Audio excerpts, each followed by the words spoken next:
If we are quiet enough and have done enough work on ourselves internally, we increase at a deeper level our availability to listen to others. It's a vehicle for deeper self-awareness and also a vehicle for connection with people in a new way. And there's a lot of science behind just the last 30 years, increased amount of studies about the mental and physical health benefits of group drumming. I thought I was leading, but to listen was really impressive. Sometimes the space between the beats is the most important part. In the midst of musicality, silence is part of the music. It teaches you to listen. Yeah. We're so focused on what is said. We're all focused on the beat, and we're not listening to what is being not said. One of your techniques is one where you have people drum what they're feeling. Yeah. Tell us a little bit more about what that looks like. Should I tell you or should I show you? Welcome to Disrupt the Podcast with Andrés Tapia, And Eloiza Domingo. where we challenge conventional wisdom and we look at the new ways that are shaping our future. We're excited to have you here on this episode today. It's going to be amazing. We're talking about the disruption of the development of business strategy, which is what you and I, have done for so long. So we're kind of disrupting the development of that. So we have an amazing guest with us today. But before we introduce our guest, I'm actually going to hand it back to you, Andrés, because you've known him a lot longer than I've known him. So I think you're going to do a better kind of do justice on the introduction. Yeah, well, Rahul and I go back a number of years. We've met, we both live in the Chicago area. I don't quite remember exactly how we met because our paths have crossed in a multiplicity of ways. They've crossed in the diversity and inclusion space, they've crossed in the corporate strategy space, and they've also crossed in the entertainment space. But the entertainment is just the surface way of talking about it because, as you will see today, Rahul is a musician, but at heart he is a psychotherapist, a licensed one, and we're going to talk from that center of his and how music and drumming and percussion are the channels to open us up, and in this case, to be disruptive about building business strategy. And that we have interacted so many different ways that way. We've collaborated on some workshops. And we're good friends, and I've seen him and his band Funkadesi perform many times, and they just kill it on the stage. Yeah. So why don't you introduce yourself to our audience? For sure, yeah. Again, my name is Rahul Sharma, licensed clinical psychologist. I've had the good fortune of having a band that never got the memo to stop playing. So the band Funkadesi, we are Indian American, African American, Jamaican, Latino, European American, Haitian American, from many different walks of life.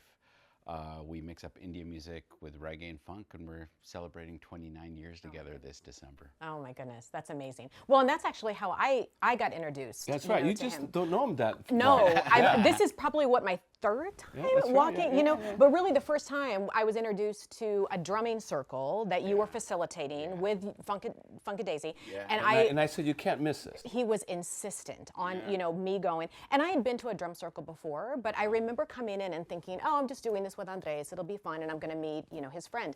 And I remember in the first 10 minutes, I was so taken aback, first of all, by your facilitation. But second, just thinking, I didn't know, and you've actually had other people say this, I didn't know that I needed this.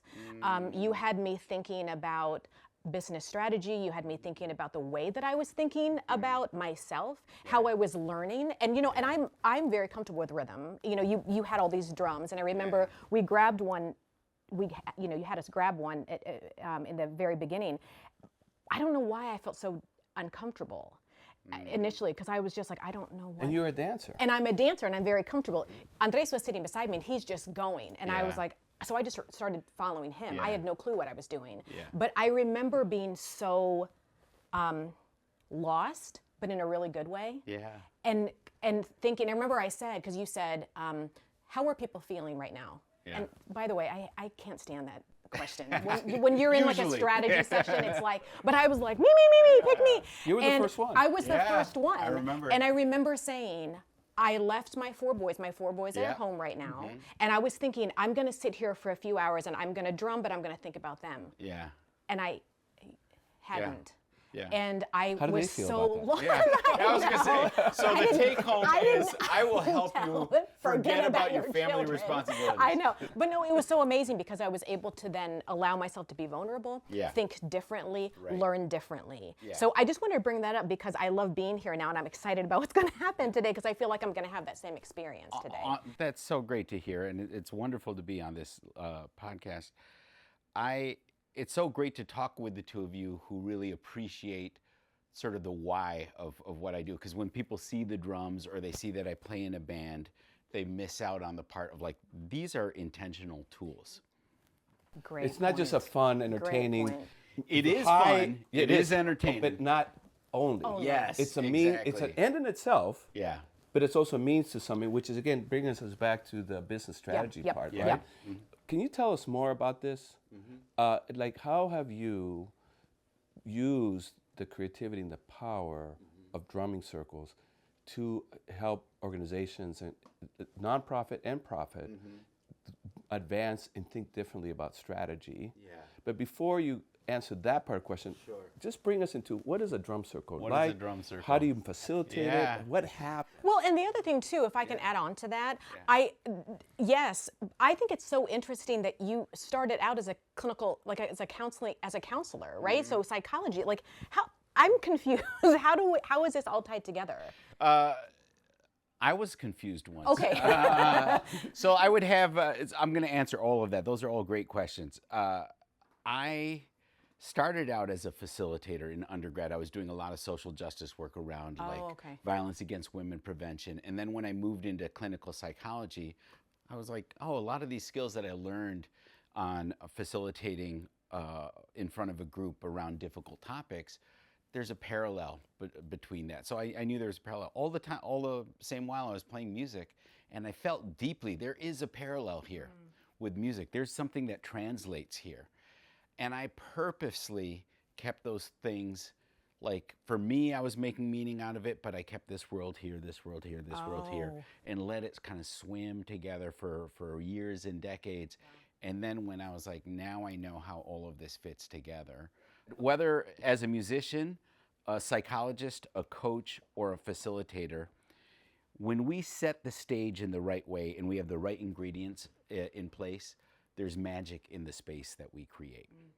As a therapist, I sit with people that are going through unimaginable past experiences, traumas, current stressors, and I have learned the ingredients to help people navigate it themselves, going through difficult things.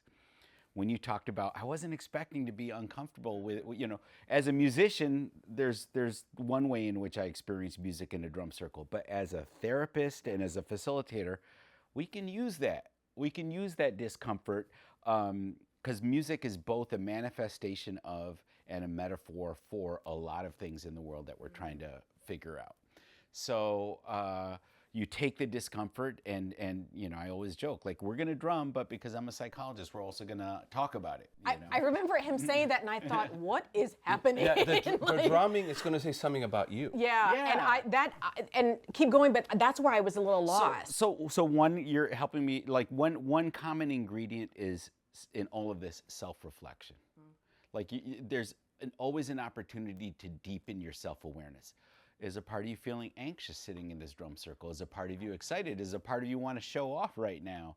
A part of you rather be like, sitting at home and binge watching Netflix, and all of that's okay. Like it's not about performance. It's really about self-reflection, paying attention to how available am I to listen. That's another thread that's happening for me, what I'm talking about in my coaching work and my training, my psychology work. And it started by watching the musicians in the band, the drummers. If a West African drummer is playing a rhythm and a North Indian drummer is playing a rhythm, they can metronomically get to the same point. But I watch these rhythm ambassadors go from here to here over the decades. And it helped me realize and distill this idea of, if we are quiet enough and have done enough work on ourselves internally, we increase at a deeper level our availability to listen to others. Right. So actually, and many of our listeners have not ever been in a drumming circle. In fact, Eloiza had a first-time experience nearly, Yeah. and never like that. Like, Yeah. No. And so kind of I want to come back to this Yep. place, but let's rewind the tape a little bit Yeah. and just set the context. Like we say drumming circle in a what corporate is it? setting. Yeah. What does that look like? Yep. What's the room look like? What's happening? How do Yeah. you set it up? Yeah. And along the way, I want to make sure we don't forget to just have you talk about a little bit of the history of Funkadesi. Yeah. Because the history of Funkadesi They're amazing. also kind of feeds into the setting that you've ended up creating these corporate environments. So it's a great question. There's a couple of ways to think about it. One is if people know in a corporate setting that this is what we're going to do, they come in with these notions of what it might be, right? And they might come in with, oh, this is not for me, or I can't, But I ask people to remain open. I'll give you another example. Our conga player, Carlos, his wife, Michelle Buck, is a professor at Kellogg, School of Management. So she'll take Brazilian executives and she's lecturing them in the lecture hall in one room, and then without them knowing About what topic? about leadership, and then she'll bring people to the next room, and there's Carlos who's got the congas, the claves, the everything set up, and the business leader's like, if you told us this is what we were doing, we would have like blah blah blah, So there's two different ways to Overthought it, approach it. yeah. We can surprise folks, or we could let people know. But basically, like I said, all you need to do in order to successfully make a drum circle is you need to be able to listen and count to 4. Oh, Okay, can you do that? I can do that. I can do that. But By the way, you never said that when I kissed. I feel like if you would have said that, I'd be like, I got it. I got it. Oh, yeah, I You got this. definitely did not say All right. that. but regardless, and obviously I adapt it every time we do it. The point is not about. We do try to make ourselves sound as musical as possible, but again, it's a vehicle for deeper self-awareness and also a vehicle for connection with people in a new way. And there's a lot of science behind it. Just the last 30 years, increased amount of studies about the mental and physical health benefits of group drumming. Like right? what? Wow. Like the pro-social behaviors, heart rate, immunity. I mean, there's Barry Bittman, Dr. Barry Bittman, who was one of the 2 co-founders of Remo's Health Rhythms. That's one of the protocols that I was taught. And there's so much research on, cancer-killing cells and so many others, that are just astounding. So there's the science piece of it, And how about the artistic communal side of it? Like, again, walk our listeners through, Sure. especially for the ones that never been. Like, Or have never seen what it, yeah. happens and how do you get them started? So- and especially for the ones that have never drummed, which is a majority of people. Yeah, I in would corporate. agree. Yeah. So we often start with drums in the center of the circle. People are sitting around, so the drums aren't in front of you yet, right? So I'll do some warm-up activities. As you remember, lately I've been doing a lot of work on values reflection, and I'll get to that maybe a little bit later, but there's a lot of intentionality around getting each person in the room to reflect on, what's the most important value for you at work, or that you believe is the most most important for the company. And you pick a card and you read the front and the back of these really well-designed cards. If we have time, maybe you'll share your value with the person next to you. That conversation in of itself between 2 board members or 2 C-suite executives, they might not have had that conversation. Values with like each what? other. Like just some like examples. humor, accountability, transparency, adventure, joy. So there's so many different ones. And then if there's from those 78 cards, if there's one that doesn't speak to you, you come up with your own and you share that value. But that, in combination with the drums as a vehicle, where okay, at some point, everybody grab a drum from the center of the circle that you wouldn't mind hanging out with for a while, or that you're curious about. Make it personal. We make it Between personal. you and the drum. Yeah, because they choose. And yeah, then we show people the different ways of tinkering with the drums. And I'm lucky with the band that I have, Funkadesi. We have 4 rhythm ambassadors.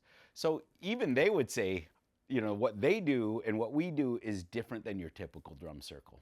Like I love, as I call them, hippy dippy drum circles. I love coming in there and jamming and just playing because there's a beauty to that. There's one in Chicago called There's the Full Moon Jam. Yeah. At the Full Moon. Yeah, and I'm trying to make one of those. I love those. The rhythm ambassadors who come from West African, North Indian, Latin, Brazilian drumming traditions, we usher people through an experience of we're going to actually teach you a specific cultural rhythm. Yeah. So everybody say lamban, lamban, like this is a West African rhythm and these are the 3 different parts. So we've noticed that people actually appreciate becoming like, I'm a student right now. I have to learn this part. But then they feel this sense of competence when they got it. And in these corporate spaces, we found people have been really attentive and really, it sounds good, Yeah. But anyway, so then after a while, we learn the different cultural rhythms. Then we say, now let's try put it together what we call the Afro-Indo-Caribbean rhythmic connection. Yes, whoa. And we try put it all together. What to disrupt? Well, and that's one thing for me that I mean, and again, just to be clear, that when I met you and I went into your drumming circle, it was not for business strategy. We're talking here specifically about that. But I remember being in that session and you actually teaching us about those different, so you had Carlos come up or the guy who looks like Denzel Washington. Kwame. Kwame, who I love. Yeah, I kept following him. I was like, is that Denzel Washington? But amazing. But I think what I love about that is that, Andrés and I come from this field of diversity and inclusion, so we're always looking for those values, you know. And intrinsically, I knew that I was looking for that, but you taught us the value of different rhythms and bringing that together. And I would imagine, and this is a question for you, I would imagine that teaching that is also a way of teaching the values of different kind of ways of thinking, different ways of thinking about strategy. Different ways of thinking, and from the jump, recognizing that there's a multiplicity of sources of wisdom. Like when Maninder is teaching the North Indian Bhangra rhythm, Kwame, who's well-versed in West African music, is a student of Maninder's. And all of us are there to support Maninder. And they're all like top, not only are they all top-tier professionals, in particular, the 4 rhythm ambassadors, Rich, Carlos, Kwame, and Maninder, are known within their genres for being able to really just slip in there and come up with the right kind of cadence, as opposed to I'm just going to come in and hound dog the situation and do what I do. They're really nuanced in being able to be phenomenal accompanists. But anyway, to see that level of like humility and trust, like, I'm gonna be a support for the West African rhythm here, but I also get to be a leader. So there's so many things happening just there, like, and when the audience, I think you all, I'd like to think that you all get invited into this ambiance of like, we're accepting each other's leadership. And by seeing that there's value in that, we're all kind of like letting our guard down a little bit to be open to each other in a deeper way. Like, what do we have to offer each other? Yeah, and let's talk about how you set it up, because it's not only you're teaching the rhythms, but you also have some principles. Yeah. About not a safe space, but a brave space. Oh yeah. And then there's other things that can you do some of the 4 or 5 things you say these are the key things you need to do this? Yeah, so one of them, like I said, is self-reflect. Like it's okay to feel whatever you're feeling. Just notice physically, mentally, emotionally, spiritually, what are you sitting with as you sit in front of the drum circle? Like, I was nervous, or, I thought to myself, I'm a dancer, I should be able to do it. So like there's this like pressure on yourself. Just being aware of that is helpful, right? But brave space, let's lean into discomfort. How's that different from safe space? You So don't like using that term as much. So what I say is I would love to guarantee safety for everybody here. But I think it would be obtuse for me to say, this is a safe space, because maybe there's somebody in the room whose story I don't know completely about, and they might be the only person of a particular identity in that room. They don't feel safe. And for me to say, it's a good intention for me to say this is a safe space, but I might be like sidelining their experience. So I'll say, I'm doing my best to create a safe space. I want all of us to collectively make a brave space, which is, let's assume that we all have good intentions, and let's be accountable to the impact that we have on each other. Yeah, and then I think when in doubt, Drop out. what does that mean? So I look. I'm in a band with 10 musicians. We're all professionals, but we mess up sometimes. So it's easy when you're in a band of 10 people to be like, oh, maybe I should just stop for a second and pay attention. But in a drum circle, that's really important. I think we feel a pressure to just keep going. And what happens if we actually just pause? And that word pause, silence, reflection is coming up in so much in leadership spaces and in coaching spaces and big life decisions. You know, my favorite phrase, don't just do something, sit there. You know, it's like Yeah. you know, turning it on its head. Like, what happens when you just actually pause? So when in doubt, drop out. Pay attention to what's happening in the drum circle, and when you feel like you've locked into something, you can come back in and start playing. And I think that's honestly for me, just listening to you, the word listen, you said earlier, it teaches you to listen. Yeah. I'm going to be honest. I think for me, you know, for people like myself and Andres, we're born leaders. We are put into leadership positions. You intrinsically Action oriented. you're action oriented, and it's also the expectation that you know what you're doing. You come in yes. and you lead, right? Yes. But I think that for me, at least, that was part of my discomfort, is the fact that I really did have to listen and Yeah, watch, yeah. and it really did take me out of my comfort zone a lot. But so I think about that, and again, the session that I went into was not a strategy session. But now, if I'm applying that, I think, my gosh, as a leader, if you came into a strategy session in my business, I'd be like, I thought I was leading. Yeah. I thought I was leading, but for to listen was really impressive, actually. One might say disruptive. It was disruptive. Well, And can you talk about also musically Yeah. and also in the listening? Yeah. You know, we focus on the beat, Yeah. but you also say that the silence is what? Yeah. The space between the beat Is yeah, what? It's a musical thing. Oh yeah. Sheila E. I use a slide from Sheila E. where she says this. Sometimes the space between the beats is the most important part. wow. I love that. Yeah. Oh, so That's amazing. So yeah. So, but to tie all this together, I mean, I want to go back to what you're saying about. I experienced myself in this way. I'm supposed to be like this, and now I'm put in this new situation.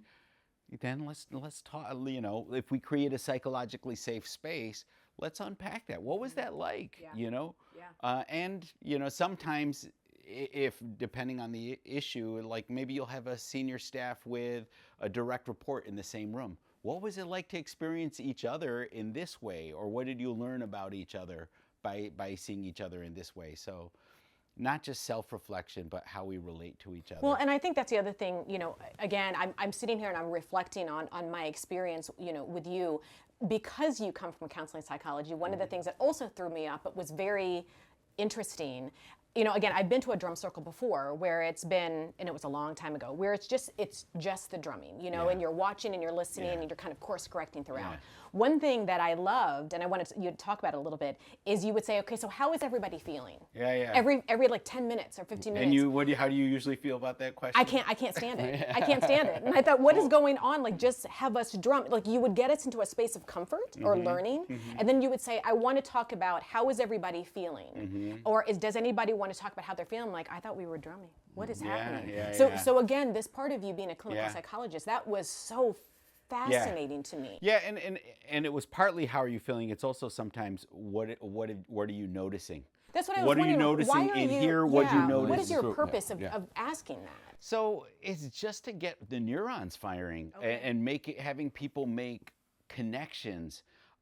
If one person, I mean, look, as a psychologist, I'm in the business of meaning making. Yeah. You know, let's make meaning of it, but we need to sort of like articulate it, you know. But this is what I love about music. It's embodied. You're experiencing it. Now I'm trying to pull you back into, okay, what That's did you interesting. notice? What did you observe? And this is Yeah, important that's as we, interesting. you know, we're going to keep coming back to the strategy part. We're going to elaborate on that more, but this is sort of the setup because now we can see that music and drumming is what opens up the channels Yes. of what's inside. Yes, Yeah. And that once the channels are open, then you come in and say, what are you feeling? What are you seeing? What are you doing? What, you know? And then, and the more we drum and the more we experience, then you have to ask again because the channels are now more open. Yes. And different things are coming out through the channel. Yeah. Exactly. This is so it goes from I a love that. plain drum circle, which is fun, Yeah. to a drum circle that elicits meaning. Yeah, I love that. Elicits meaning, and uh, and experiencing each other in a new way. In working with a faculty body on the West Coast one time, they were in high conflict with each other. We brought out the drums and we did a facilitated dialogue. But some of the questions that we'd ask about like who is a mentor that you most look up to in your life, and they one-on-one share with each other, and that combined with the drumming that opened up the channels, let people say at the end of the session, I've known this faculty member for 15 years and we never had this conversation. So opening up the channels, purposely deepening the connections amongst the team or between teams, and making it more okay. Like next time I see this person in the hallway, we can have this disagreement, it's hard but we're to also to hold on to stuff when you've been drumming together, right? Yeah. And also, one of your techniques is one where you have people drum what they're feeling. Yeah. Tell us a little bit more about what that looks like. So, should I tell you or should I show you? Show us. All right. Ready? Yes. Some drums. Yeah. So I'll let you. I'm going to point to a drum. Who wants this one right here? Oh, I like that one. All right, like there that we I go. want some with color. All right. Okay. All right. And Is what that one of the about ones- you? okay.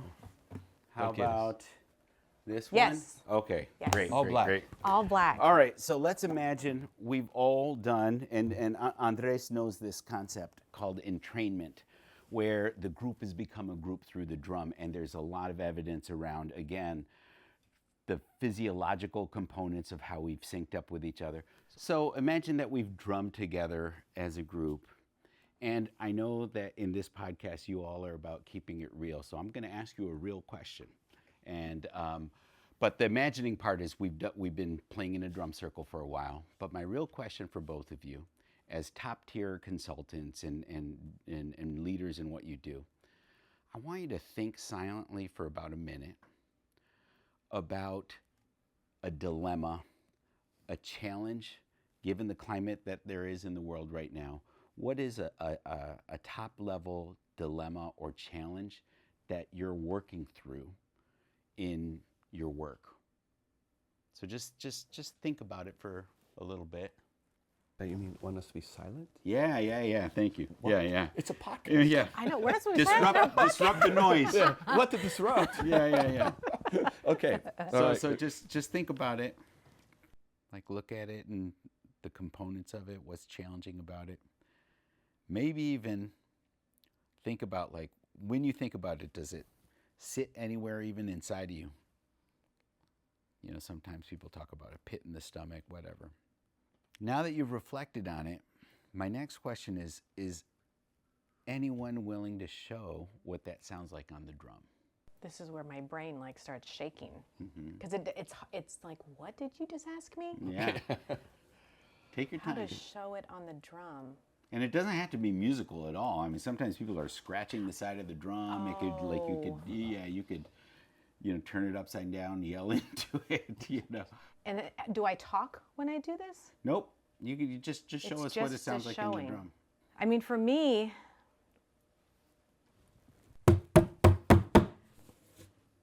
that's what it feels like.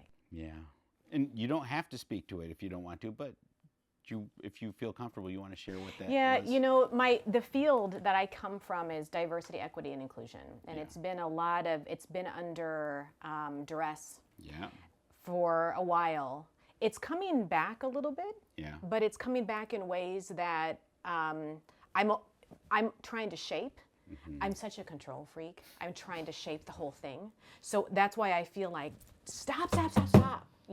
Like I feel like I just want to say, just let me write it. Let me help you. Yeah. But I also want to see what it comes. So it's this almost like chaotic. Yeah. Out of control. Yeah. Chaotic, out of control.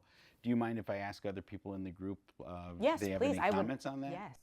So anyone in this vast Group. circle of people? Well, I'll play off that. Yeah. But mine was. Ooh.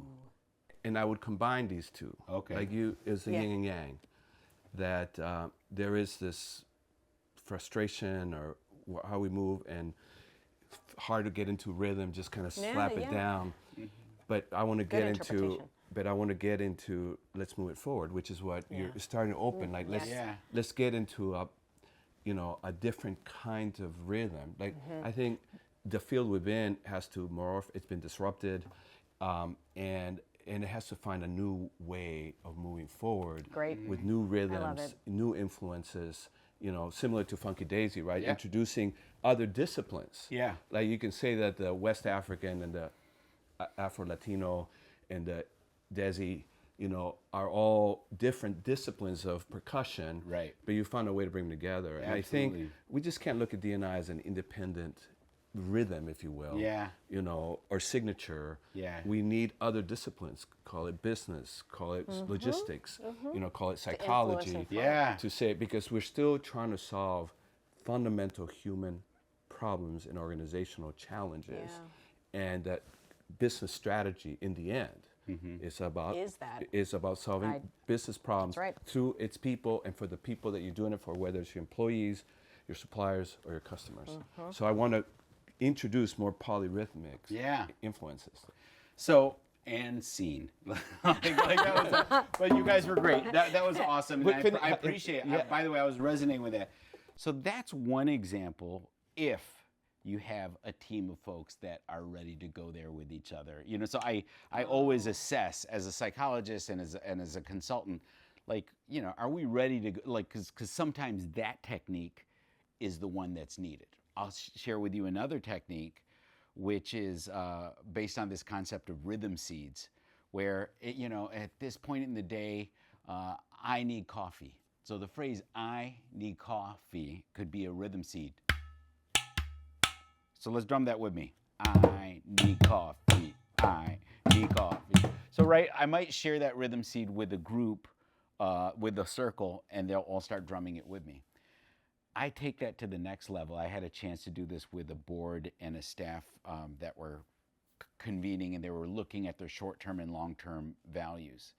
And through facilitation, I distilled different categories of big themes. Like one was accountability, another one was inclusion. And I had them bring their drums to 4 different rooms and take these 4 different themes. You have 15 minutes as a group to come up with a rhythm seed that really distills the concept of accountability as it applies to this organization, or distills the concept of inclusion as it applies to this organization. So the task is creative, it's fun, it's energizing, but there's a lot of work that folks are doing. They have to kind of think, like, how do I boil down in one phrase what I mean by accountability? And they might have to tussle with each other about, like, no, this is how I see it. So there's a lot of work that's happening. And then they come back and the whole group gets to present to the rest of the circle, and they all take turns playing each other's rhythms. We're going to play our accountability statement. We're going to play our inclusion statement. And that process, I have found, everybody's really thought a lot more deeply about their values for the organization, how well they're executing their values, and I find it to be transformational. Can you use a little bit of poetic license? I don't expect you to remember exactly what the rhythms were, but can you just demo for us kind of what it might have, if we have been in the room, what would we have heard? It won't be exact memory, but something like inclusion was like, together we lead, together we grow, together we lead, together we grow, and then getting everybody else to play that, And then how about the accountability one? Accountability, oh boy, you're putting me on the spot. Poetic license, poetic license. Poetic license. So accountability might be intent is not enough, impact. Okay. I don't know, something like that. So then what happened? Like they played that for each other. played that and then for each how other. did it open up channels to strategy, Yeah. new conversation, and disrupted conversation strategy that would not have happened in a traditional whiteboard exercise? Well, I think it might have happened. I would say what happened here was, again, people are in more of a flow state with each other. They've thought more deeply. They're less in a rush. They're more attuned to each other.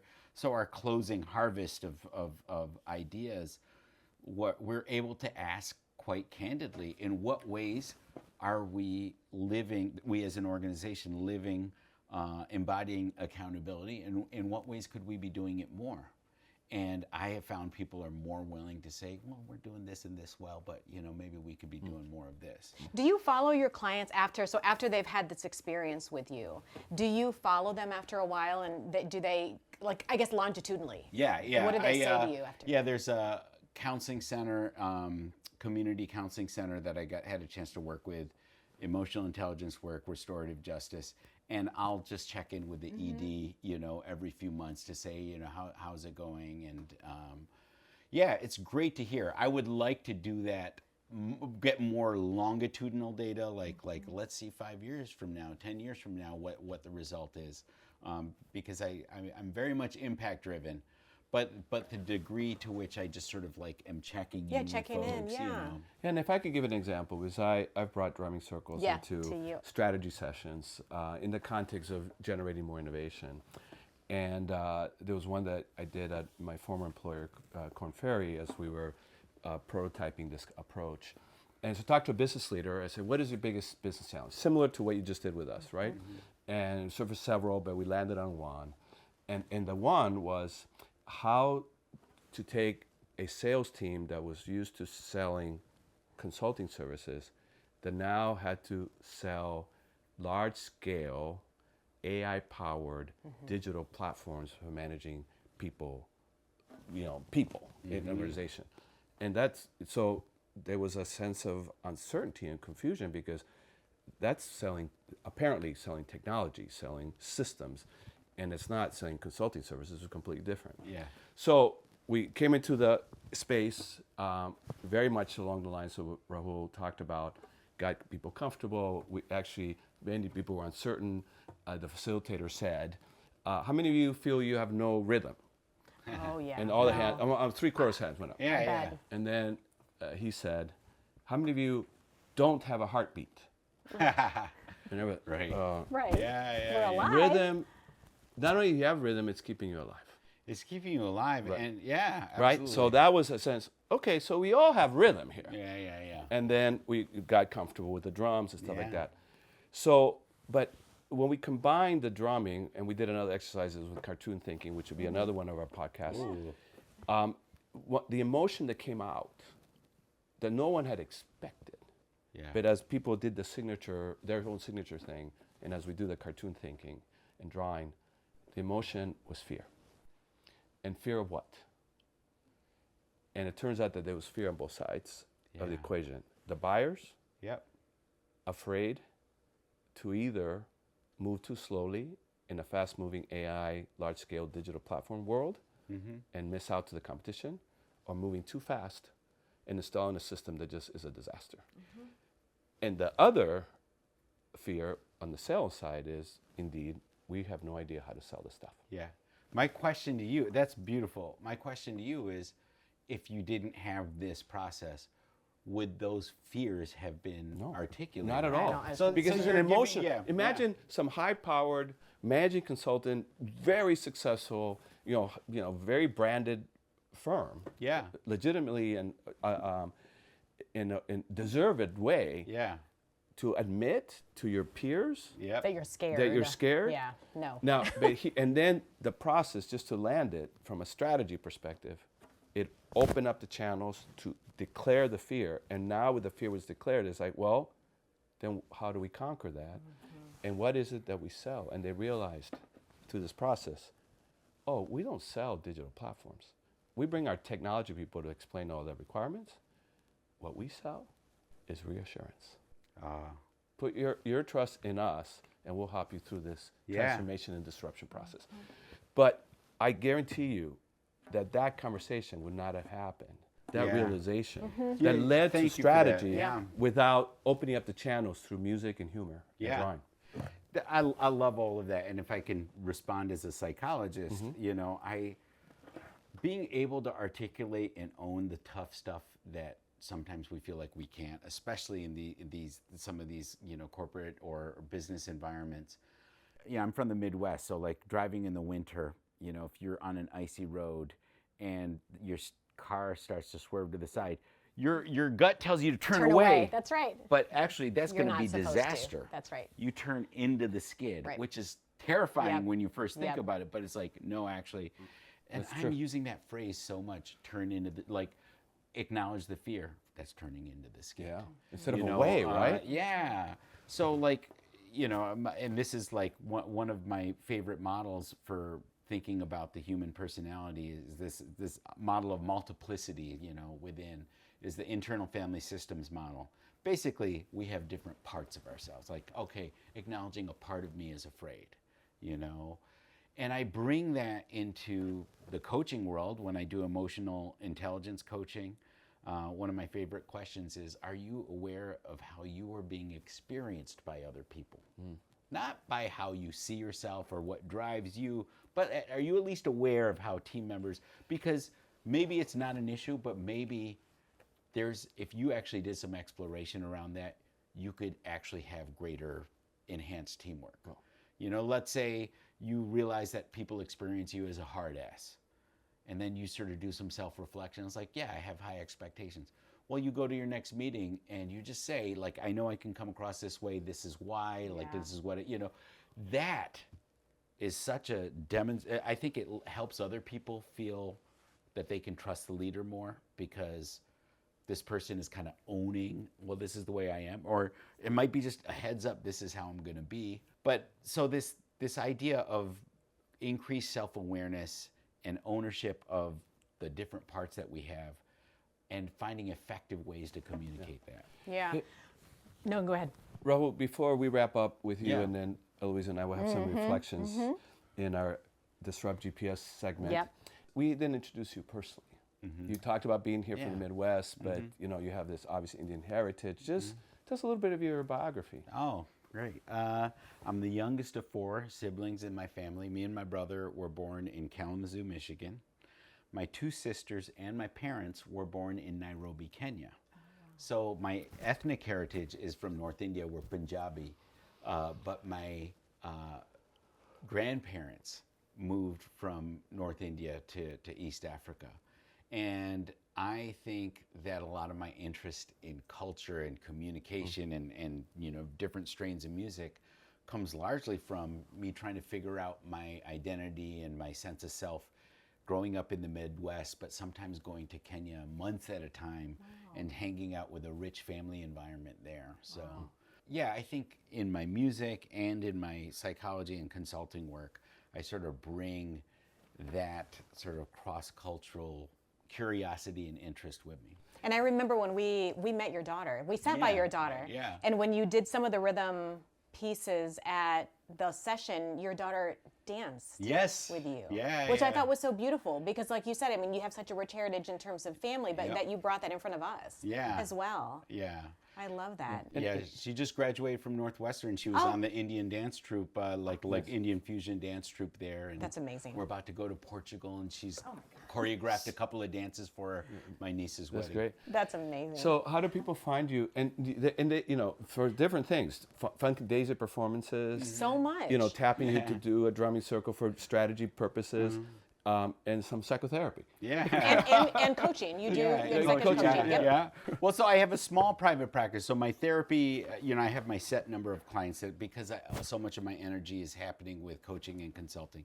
So my consulting company is Strategic Inclusion Consulting. Okay. So strategicinclusion.com. On Instagram, I'm Rahul Sharma PsyD. So it's my first name and last name, and then my degree, PSYD. And Funkadesi, Funkadesi. We got funkadesi.com. And hopefully, because we've been talking about maybe doing some collaboration. Oh, So absolutely. maybe contact one of you. That's two of right. you And you we get can me in and say, absolutely- hey, Yeah, hey, Rahul, bring the drums. That's right, right. And this is intentional, and Eloiza is my part, Yep. is that we're finding disruptors, but disruptors that we either have collaborated with or want Yeah. to collaborate with That's more. right. So here That's we are. right. Yeah, That's I'm so honored, and I'm enjoying what I'm doing so much. And my favorite question to ask potential clients is, brought me in to help solve this problem. Want you to answer this question. This will have been a success if. And just take the time to sort of, and I really listen deeply, take notes on what each person in the room is saying, and come up with a game plan from there. That's awesome.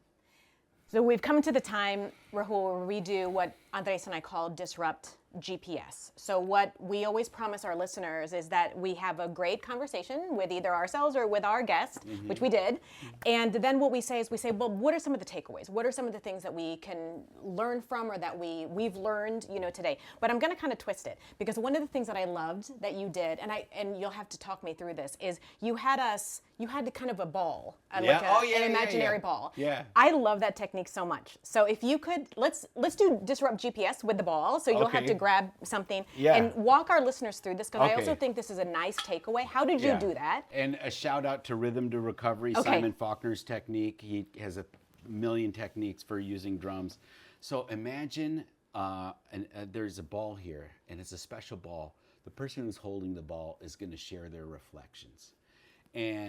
But when they're done sharing, they're going to find somebody that's ready to share next. They're going to throw the ball up in the air. And while the ball's up in the air, we're rumbling on our drum. And it's a slow-moving ball. Remember, it's a magic ball. So we're just watching it up in the air. And then we know that the other person's caught it when they've gone like that. So let's start with you with the ball. So if you want to share a reflection. Yes. Or do you want me to toss you the ball first? Yeah, toss us. I'll toss you the ball. And then we rumble, right? And then we rumble. Ready? We're watching in the air. Ready? Tossing it.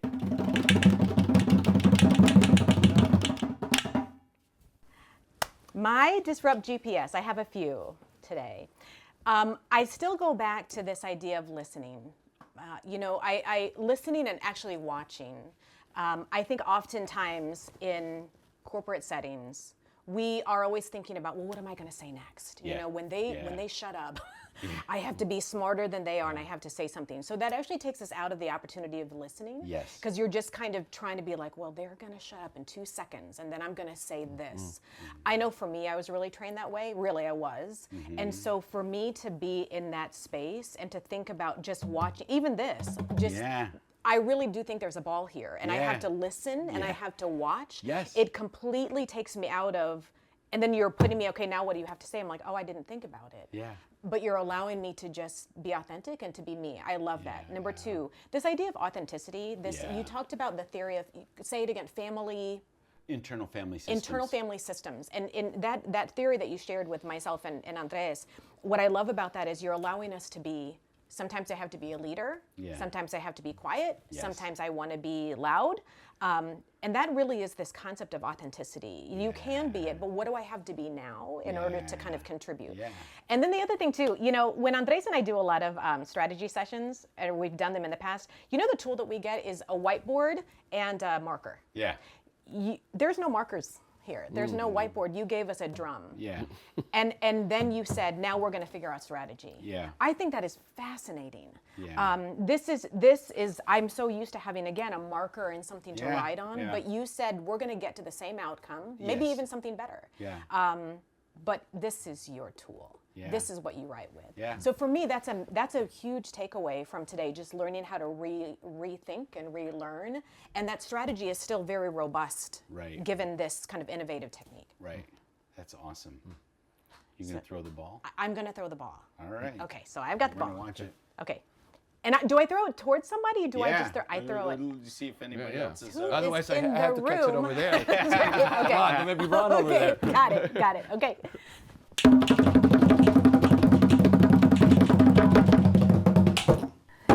All right. My takeaways, similar to yours, is I love this concept that in the midst of musicality, silence is part of the music. That is such a powerful concept, and I've been reflecting a lot on that a lot, because to your point, we're so focused on what is said. We're all focused on the beat, and we're not listening to what is being left unsaid, number one. And many times in the unsaid is the most powerful thing, right? Number one. Number two, the silence, or no, not even the silence, I would say the space between the beats is a time to really reflect before you take the next action. Yeah. Right. So and true. you and I have already introduced the liminal space, the space between what was and what isn't yet. Yep. And I've been thinking a lot about that, and that we don't need to hurry it up, and especially with rhythm, you don't want to hurry the beat. Right. You want to hit the beat when it's time. So you got to Wait. right? Yeah. And I think that's a very important concept when it comes to business strategy, because everybody's full of ideas, everybody in the room is smart, everybody wants to get going, and we don't take enough time to just listen between the beats. And it's listening to each other, listening to the market, listening to our people, not only what is said, but what is happening in the silence. So that, I think, is a very powerful strategy building concept, because a lot of secrets sit there.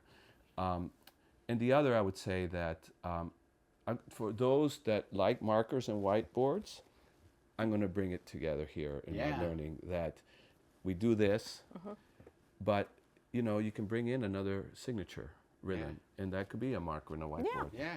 But this is about approaching that marker and whiteboard differently, because you open up new channels. Yeah. Exactly. And all the stuff that you're exploring in your different sessions, how people are doing disrupting in different ways. Some people are using improv, and, but just ways to get at things at a deeper level. Absolutely. Well, and to sort of one final thing is, we didn't use the word neuroscience, but this is all what we've been talking about. This is all releasing new neurotransmitters, more oxytocin, right, and more serotonin, that goes beyond just the testosterone that many times in the corporate world, and the cortisol levels that are about anxiety.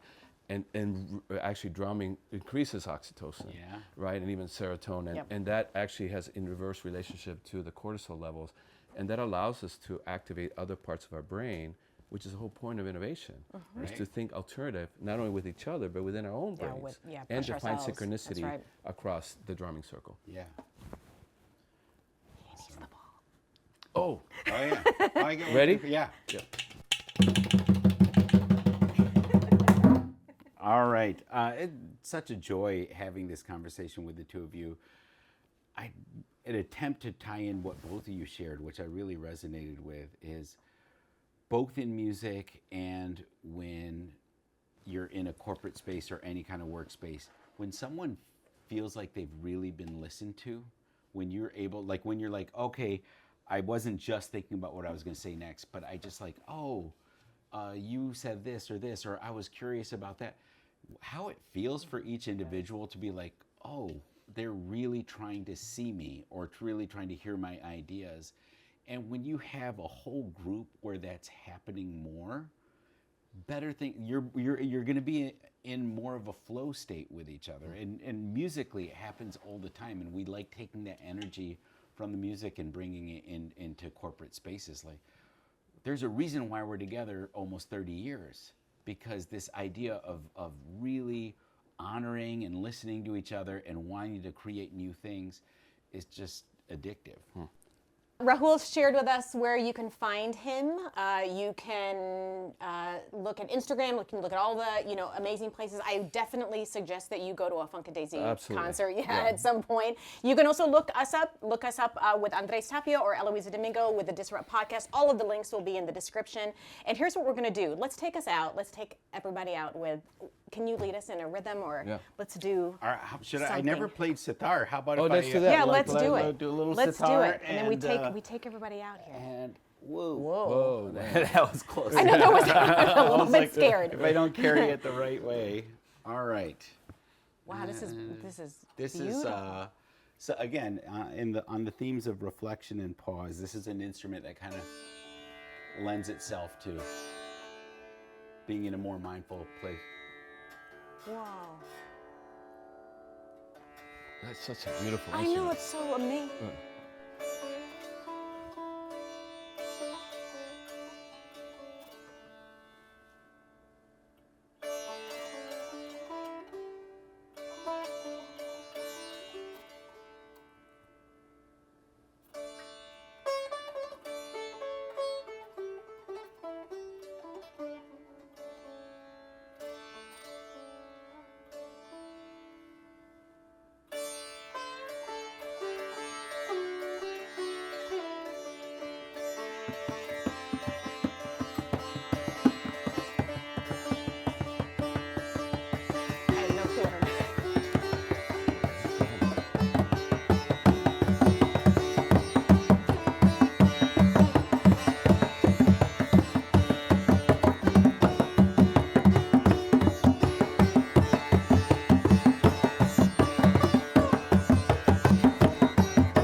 could have ended that together. Amazing. There you go. I love it. Yeah.